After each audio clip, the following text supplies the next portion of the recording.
wins back-to-back gets to be called champion, and we will have unlimited games. Unlike past competitions where we have put a cap onto the matches being 10, now these are two back-to-back big changes. We have got Point Rush, 90 points to activate the Champion Rush condition, and unlimited games so we can push these squads to the limit. So it'll no longer be about looking for the most number of points on the leaderboard. No.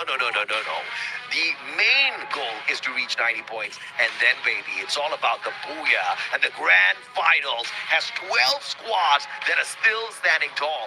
Bigatron and AG making it through on day 1 of week 3. RRQ and GOW stepping in to the grand finals early on day 2. And of course, Falcons and Twisted Minds for the back-to-back Thai squad qualifier to jump into the grand finals. And then on week 4, we saw some spectacular matches, 18 amazing games that proved that Team Flash was ready to play that home ground buff and dominate everybody else. They've already been doing that. They managed to even perform better than teams like Put It Up.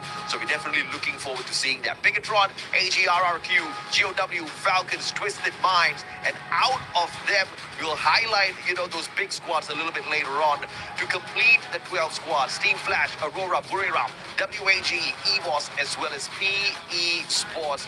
These are the teams that you will be witnessing here in the Point Rush as well as the grand finals. Let us know in the comment section who do you think is going to be dominating as we cycle through these maps.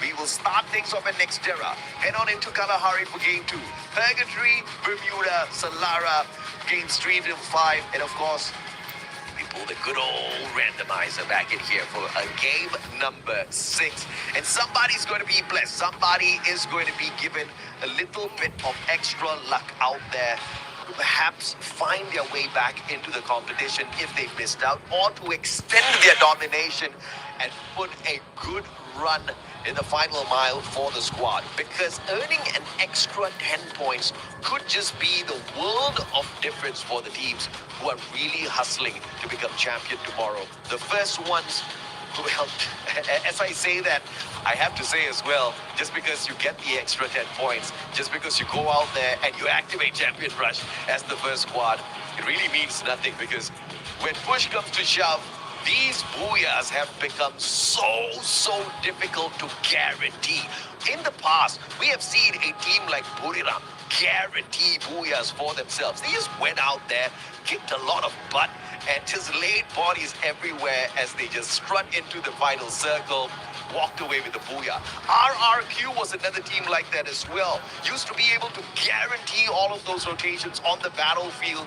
Booyahs were no problem for RRQ, but dude, we have shaked the game up to a point where it is just absolutely impossible for these teams to guarantee a booyah for themselves. And that's the main reason why we have seen so much of experimentational rotations coming through from teams like Buriram, from teams like EVOS, avoiding the initial engagements and avoiding a lot of these initial encounters just to see if they can navigate their way successfully through that final circle and guarantee a booyah here for themselves. And man, oh man, I think the stats of the squads will be able to prove that that is just not an easy task at all. I have not seen a single team in the competition really run away with the dominance. And one of the biggest shockers of this season has been Team Flash Husky. Yep, and I think so far it has been quite encouraging, right? Even when we look at, again, the domestic team example we have is Aurora. Now they're at this stage. It is, I think, a testament to how far these teams has come. You talked about the statistics early on, and we even saw certain teams that performed really well in the first and second phase sort of fall behind, right? Heavy is sort of the latest casualty, being the only home team that is not on that stage right now. But then there are teams that sort of fall off the radar as the competition went on. Even Bigatron by Vitality to a certain degree, despite some breakout moments, you don't really remember them as much because they don't come as often. But in the grand finals, in Point Rush and Champion Rush, that could change. Those moments of brilliance, that one instance could just be what they need to win that trophy tomorrow. Yeah, no doubt at all. You have to be consistent in each and every single map. You know the drop spots now. You know the way these boys hustle. You just have to be ready for those engagements. Avoiding early encounters have proven to be the strategy for squads to stick to. And also, there are the team start, right? Because we are at Point Rush, and as much as the teams would love to get that 10 head start points, it doesn't really define that grand finals performance, and he has been proven time and time again. But it would be nice to give the teams, to give themselves a bit of that morale boost, a little bit of the confidence, since the champion rush condition has been raised just by 10 points, so it's no longer 80 points to win. You have to reach 90 points. That extra 10 points can offset the balance.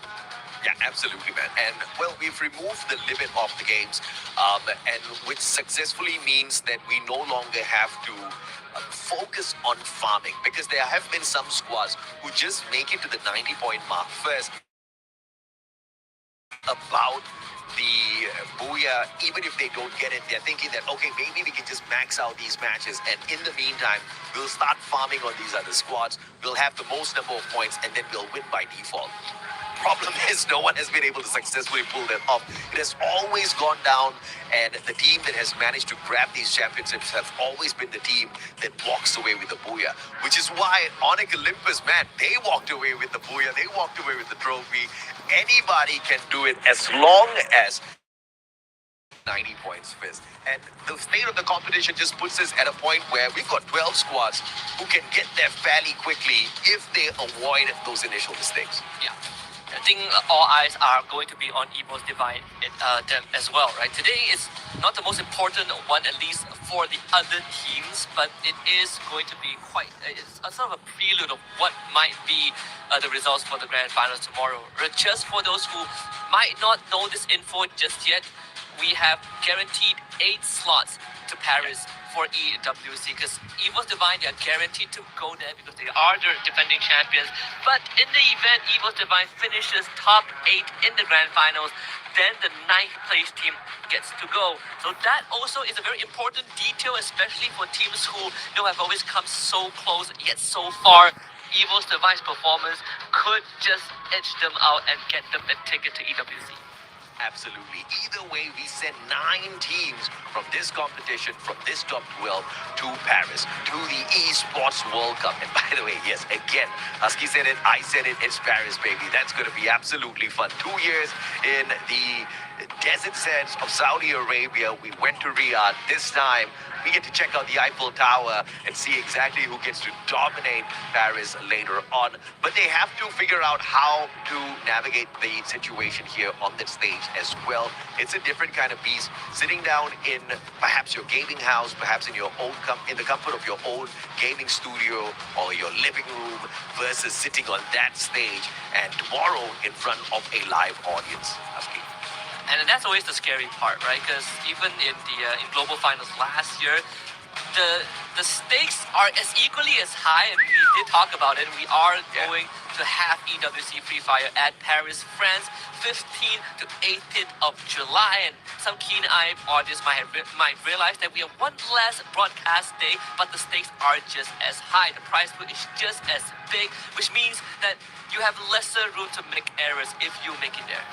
Yeah, absolutely, man. I mean, it is going to be stacked. 24 squads, I believe, will make their appearance, and it is not going to be easy. If you think that it was tough finding the top 12 teams for FFWS Spring, imagine what it's going to be like on that world stage later on, where we throw in the squads from the rest of the globe into one lobby to absolutely slug it out. I can't wait to see if or not there will be a huge difference in terms of the meta, in terms of the active-passive lineup that these different regions bring it through. Yeah. We already have like a couple of teams that have already qualified for well, not FFWS, EWC, but from other regions, right? We have qualifiers from Latam, like Leon has already LAN cable ही कुछ तो connect करते हैं ना acceptor आता है ना acceptor आता है ना उसके अंदर वो लग जाते हैं अपने वो पीसी में लगती है ना केबल वो वाली उसके अंदर लगती है वैसी ने बस ये है कि नॉर्मल ऐसा नहीं है कि वाईफाई है वहाँ पे कोई वो कनेक्ट हो गया तो इंटरनेट आपको बहुत अच्छी क्वालिटी का मिलता है किसी का भी इशू नहीं वाईफाई नहीं लगता, डायरेक्ट लैन केबल लगती है उसमें. हाँ सीधा लैन केबल, ताकि World champion. कोई भी issue नहीं है, हर टीम का अलग-अलग उसी हिसाब से. The third closest was, funnily enough, Saudi, which was Dragon Esports. And guys, मैं आपको बता दूं किस-किस को किक के बारे में पता है, एक बार चैट में बताना जरूर. They're not gonna have फिर मैं आप लोगों को not gonna बताता have someone that takes over that slot this year. हूँ क्या सीन है, क्या नहीं है. And we also have Brazil. I mean, yes, on the global final stage, they've managed to get it done. On a EWC stage, they haven't managed to do it just yet. Maybe Paris is going to be that lucky charm. Maybe it's going to be a totally different region. Maybe one of the newcomers. We've got USA for the first time making their way through. I mean, the firepower in USA is just of a different kind. They have got their own cheese strats when it comes to the active-passive skills as they throw on in and just try to absolutely dominate the competition. Ladies and gentlemen, boys and girls, speaking of domination, we're gearing up for game number 1 as we head on into Nextera shortly, Husky. Yeah, this is going to be quite the opening. Nextera is foreign to still quite a lot of teams, and I'm looking specifically at the Vietnamese team to see if they can make use of this opener to give themselves a lead. I think Team Flash is going to be in the limelight with how explosive they have been towards the end of phase 2, and if they can bring that momentum into Point Rush and then beyond this in the grand finals, I think Vietnam is going to be extremely hopeful. Nextera is the home to WAG, Buriram and Aurora. These are the top 3 squads that have performed phenomenally well on Nextera so far. And if you take a look at the drop spots, you are looking at potential hot drops for sure. We got to keep our eyes on Gao, RRQ, Buriram, WAG.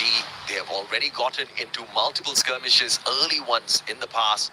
It looks like Falcons have gotten themselves into the similar pickle now. Gao, as suspected, up against Aurora at Intellect Center. They've got 2 super hot drops early in the game. One of them is going to be Team Flash as well, right up against AG Global. And the Zom starts it off well with his own elimination, but good trade there from Barros. Team Flash, they're up against a team that loves to fight back, and ABCD is not going to back down from that challenge. Brings one down, Nameless comes in, and the backup is just slightly more efficient from AG. There's a chance for a wipeout here because the God and Wing Kong, they're both in the crossfire, and it's a 2 against 4. The God goes down, Wing Kong wiped out. There goes Team Flash. AG Global starts it off with 4 points. Man, I thought that was a nice move by AG Global, but I did not think that Flash would go down so easy. Plazaria did have a vending machine. Nobody pulled back from that engagement. AG didn't let them. Flash didn't want to walk away, and they got punished big time. Absolutely. He was dropping by. Barros and Cypher both caught out already. Kochil has got eyes on Nameless. Can get away from this situation, but Nameless turns the situation around.